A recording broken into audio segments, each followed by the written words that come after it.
Hey, what's up, Jake Paulers? It's ya boy Des, and I've got some great news for you. There is a critical new flaw in Arena, and I mean, this is like, don't even touch this format, you will lose, everyone's cheating. Is what I would have said like pretty much the last couple months, but now it's even worse. Now they're cheating two different ways.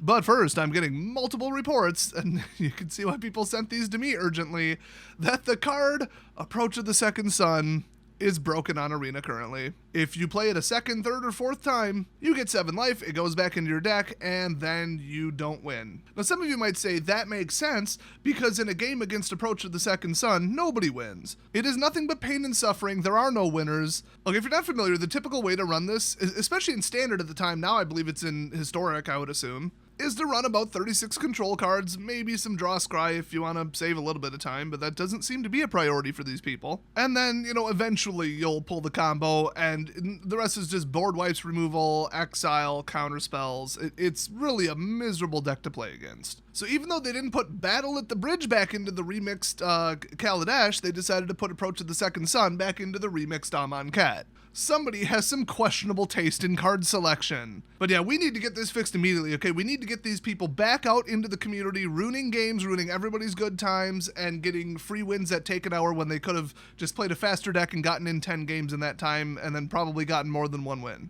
So Wizards, make this a top priority. Number 1 priority is fix Approach of the Second Sun, not any of the other things wrong with Arena. So next up, the ultra-critical flaw. This has been reported by Sierkovitz. I think he's a writer for Channel Fireball and some other places and all that. So he's a pretty respectable source, and he provided screenshots. And it's not like he sent them to me. I was just made aware of this. He got like 6 retweets on Twitter over it. So yeah, gotta signal boost this one. I think people need to hear about this. Okay. If you start a draft against the AI, so the non-timed one, the quick draft, and then you look at the first pack but don't make your first pick, and then close Arena, you can then come back about 2 to 3 hours later on average. It's not consistent. You gotta wonder what the reset is, but I know that there was like a master session reset of about 3 hours, I think. They announced something like that when that one guy did the infinite nexuses or whatever, like infinite turns, kited the guy for an hour, and they had to have the Arena staff jump into his live stream, catch the other guy's username, disconnect the game, and ban the person. If you didn't hear about that, this is the kind of stuff I report on, so hit subscribe, just saying. And literally, I did make a video on it, in case that wasn't terribly clear. But in that announcement, they said we're also adding a hard limit on the game of it's 3 hours, and then certain other things they put in session resets of 3 hours. I couldn't find the post, but it's something like that. So you gotta wonder if that's what's in play here. But the effect is obvious, but I guess I'll spell it out in case you're not getting it. If you don't like the first pack and it doesn't have a good power mythic or power rare, just close the game and try again in a couple hours. So you're probably thinking, oh, so the first pick is optimized. So what? And they're going to waste 3 days to do it. Is anybody really going to do that? Yes. The links I will personally go to save $5 are amazing. And you can win a lot of gems with the right, the right deck, the right pick, the right pool. But there's one more thing to keep in mind. Because Wizards refuses to acknowledge this, or I guess fix it, I don't know if this is fixed yet. This is not a theory. It's not a conspiracy theory. It's not some whack job on the internet saying, I think they do this. People in multiple videos and now on live stream have shown that you can pull up a spreadsheet of cards and it'll say in the quick draft, if this is your first pack, then the next couple packs will contain these cards in these slots. Because those morons who coded Arena decided not to make it random for some reason. I guess they didn't think people would catch on or try to exploit it. It's an online game, people are going to try to exploit it, period. There's no gray area there. There have been crappy indie game shooters with 500 active players where people wrote hacks for it. Let alone something the size of Arena, so if they thought it wouldn't be attacked, this ain't even the first time, bro. So what if somebody could still, like I said, I don't know if this is still a thing because Arena hasn't announced, okay, we're acknowledging that there is video proof the horse has completely left the barn and entered the internet. Everybody is aware of this at this point. Cool, we're going to go patch it, and we're going to publicly acknowledge it. No, they haven't done that. So then I don't know if they've patched it yet. With the apparent, programming staff and coder shortages that they have according to their own jobs website, I don't think they were able to fix it. So what if somebody could look ahead to the next 8 packs? So basically the first full rotation of the draft and say, this is an optimum streak right here. It's bad enough when you lose a game to some power mythic, but that's only 1 out of 40 in their deck, maximum. So if it's just the first pick, it's bad and they're going to win an artificial amount of games, but how often is that even going to come up? Like, how many cards do you draw on average in the average game? Like maybe 15 out of 40, so like you're going to see that power card less than 1 in 3 games. It's not even going to help you. Unless you tutor, scry, or draw, but then you have to set that up too. So it's like, okay, giving somebody 1% edge if they want to waste their time and come back every 3 hours instead of playing the damn game.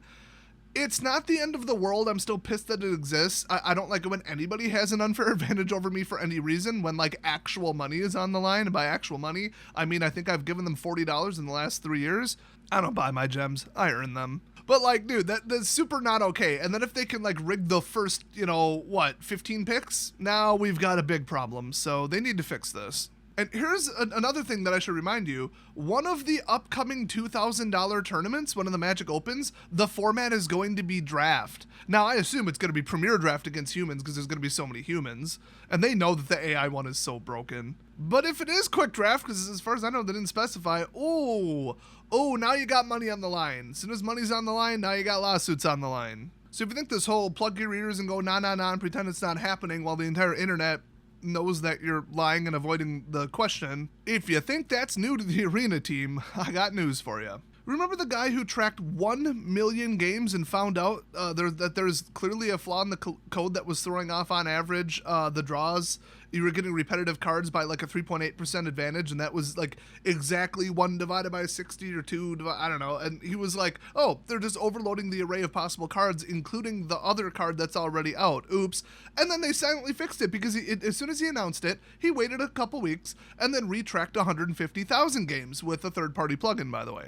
And then he found out that they silently fixed it. Never acknowledged it because then they'd be liable for every single person to say, hey, customer support request, give me a refund. Every entry, every gem purchase, every deck I built, everything was rigged. Everything didn't work. Your stupid, software was malfunctional garbage and I want a refund. And they would get it. And then as soon as people are like, oh, I'm getting it, everybody would do it no matter what their actual feelings were. So I get why they did it. But I also have a feeling that, their terms of service could say, no, you don't get a refund just because of a slight issue with the code. At the time it was in beta, so there's that. But this whole, we're going to fix it, and even after we fixed it, we're not going to acknowledge it, even though it's like public information that's proven fact with screenshots and stats and graphs to back it up. Now, they haven't always done this. The opening hand assistance program, people are like, okay, my opening draw is way too consistent for what I'm running. And just everybody's like, yeah, I saw that too. And then, the ignorant dumbasses on the forums are like, no, get good, you're stupid, human sampling bias, blah, blah, blah, you're wrong.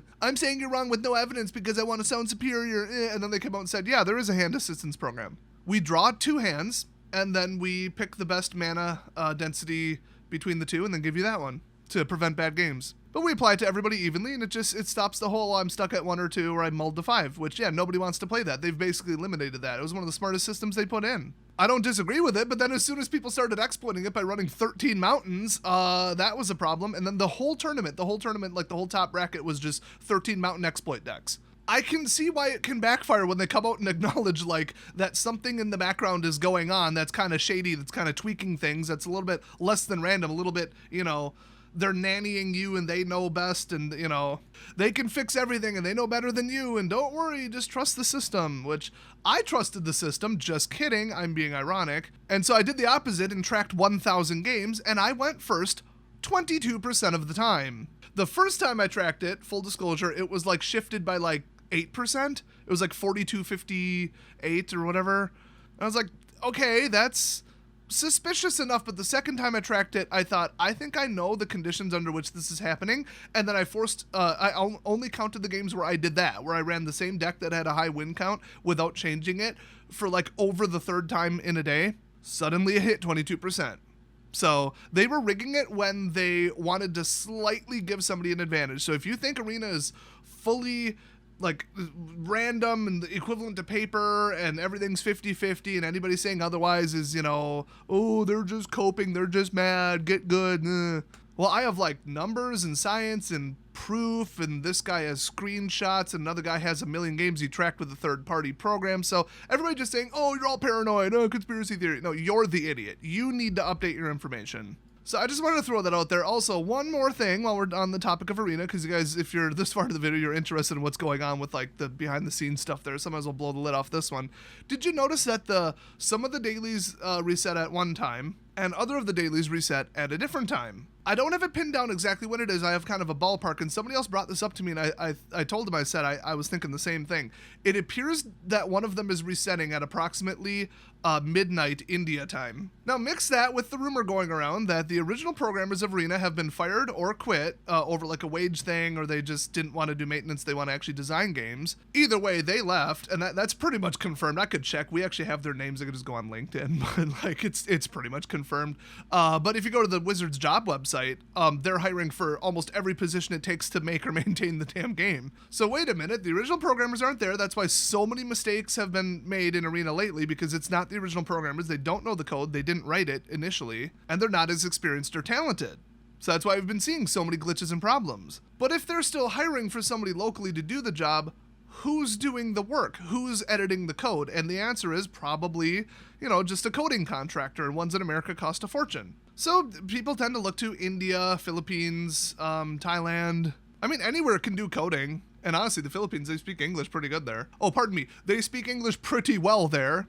I would have heard about that one in the comments. And if you think that Wizards is going to, after having a record income year allegedly in 2020, if they're going to stop, not paying proper wages to their employees, or like cheaping out on paper quality, or cutting prize support for tournaments after already saying it's a different number, or hiring the cheapest lowball programmers that they can possibly find on some random internet website, well, then you don't know Wizards of the Coast very well. They are cheap as hell, even when it's like disastrous for their business. They don't care. If they cared, they would have fixed the paper curling problem after one set, not, 4 years or whatever it was. It was like, oh, paper went up and we're cheapos. Oh, well, enjoy your Pringles. Come on. So yeah, the theory is that they're running really, really, really bad Indian programmers. I'm not saying that every programmer from India is bad. Quite a lot of them are good. But if you just go with the lowball contractor that was like, we can do it for half, this is what you get. You get things resetting at local India time because oops, and you get code that doesn't work. And trust me, lowball contractors in America, just as bad. Look at healthcare.gov. That was a fantastic project. The people making that website didn't know their head from their ass. Nor could they find their own ass with the assistance of AI and both hands. So yeah, that's the state of things. Don't play quick drafts. They're all rigged. And hopefully Wizards will tell us when we can go back to playing quick draft. Because I and every other intelligent player, now that we know that this exploit exists, the whole couple hour reset, perfect opening pick thing, now that we all know it exists, we're not touching it until we hear otherwise. So if they just silently patch it and don't acknowledge it, well, then we've got a problem. But if they do acknowledge it, then people are going to say, oh, well, it was rigged, give us refunds. But we already know that people can pull up a freaking spreadsheet and look at what the next picks are and rig it that way. That's always been the case. So if they don't all demand refunds, after that, I don't think this is going to do it either. So just tell us when you fix this, Wizard, seriously. And the best thing is, I don't think they can fix it. I don't immediately have a solution in my mind knowing how the game works of how they can get around this. So that's the shape of things this week. Thanks for watching, everybody, and I'll see you guys next time.